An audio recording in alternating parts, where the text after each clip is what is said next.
Welcome to bird media. నేను మీ పవన్ కృష్ణమూర్తి. బెంగాల్లో జరిగినటువంటి అకృత్యాలు ఒక్కొక్కటిగా బయటపడుతున్నాయి.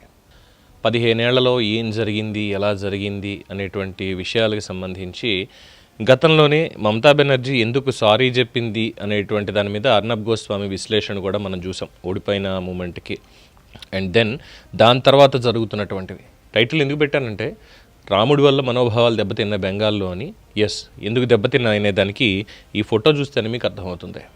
చూసారుగా, ఇది కోల్కతాలో ఉన్నటువంటి రామ్ మోహన్ కాలేజ్. అక్కడ దారిలో వెళ్తుంటే కొంతమందికి ఆ రామ్ మోహన్లో రామ్ అనే పదాన్ని చూసిన తర్వాత మా మతపరమైనటువంటి మనోభావాలు దెబ్బతింటున్నాయని వాళ్ళు అక్కడ కంప్లైంట్ ఇవ్వగానే ఆ రామ్ మోహన్ నుంచి రామ్ అనేది తీసేసి మోహన్ కాలేజ్ అనేది మాత్రమే అక్కడ ఉంచారు. దానికి ప్రొటెస్ట్ చేశారు, మీరు ఎవరు అసలు తీయడానికి, ఎవరు మాట్లాడడానికి అని. అయినా మమతా బెనర్జీ ప్రభుత్వంలో ఉన్నప్పుడు అధికారులు వినలేదు, దాన్ని అడ్డదిడ్డంగా తీసి పడేశారు. వాళ్ళ మనోభావాలు దెబ్బతిన్నాయి అక్కడ మరి. సో ఆ కళాశాల పేరు నుంచి రామ్ అనే పదాన్ని తొలగించేశారు. ఇది ఒకటి.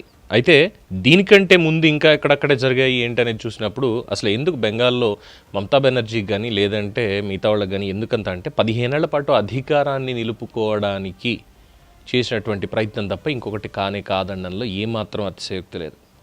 పక్కనే ఉన్నది బంగ్లాదేశ్, తెలిసిందే కదా. సో ఆబ్వియస్లీ ఉంటుంది ఆ మాత్రం అవుట్రేజ్ అనేది వాళ్ళకి అక్కడి నుంచి రావడం అనేది కామన్గానే ఉంటుంది.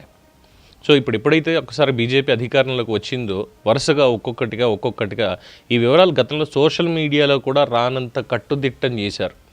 ఇప్పుడు ఒక్కొక్కటిగా అకృత్యాలన్నీ బయటకు వస్తూ ఉంటే బెంగాలీ ప్రజలు కూడా ఆశ్చర్యపోతున్నారు. ఏంటి ఇక్కడ మనకి తెలియకుండా మన దగ్గర ఇలా జరిగిందా, ఇలా ఉందా?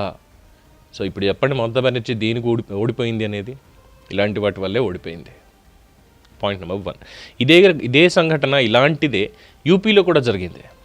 యూపీలో అఖిలేష్ యాదవ్ ప్రభుత్వంలో ఉన్నప్పుడు ప్రభుత్వానికి ఒక కంప్లైంట్ వెళ్ళింది. ఏంటంటే ప్రతి శుక్రవారం నాడు కూడా ఆలయంలో గంటలు మమ్మల్ని బాగా డిస్టర్బ్ చేస్తున్నాయి.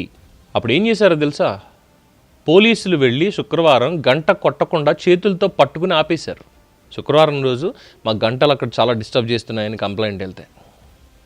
అది యూపీలో మరి మిగతా వాళ్ళు ఎందుకు రావట్లేదు అంటే ఇదిగో ఇలాంటివి చేసేదానికి. ఎందుకు యోగి ఆదిత్యనాథ్ ఉన్నారు అంటే ఇగో ఇలాంటివి జరుగుతున్నాయి కాబట్టే ఇవన్నీ కట్టడి చేయడానికి, ఇవేవి ఇంకా మళ్ళీ రిపీట్ అవ్వకుండా ఉండడానికే అక్కడ ఆయన ఉన్నారు. సో మొత్తానికి రాముడి వల్ల బెంగాల్లో మనోభావాలు దెబ్బతీసుకున్నటువంటి వాళ్ళకి కలకత్తా కాళీ కరాళ నృత్యాన్ని ఒక్కసారి పరిచయం చేసింది. ఇప్పుడు శాంతికాముకంగా న్యాయమైనటువంటి పద్ధతిలో అక్కడ పాలన కొనసాగుతోంది. దీని మీద మీ అభిప్రాయం తెలియచేయండి. చూస్తూనే ఉండండి ది బర్డ్ మీడియా.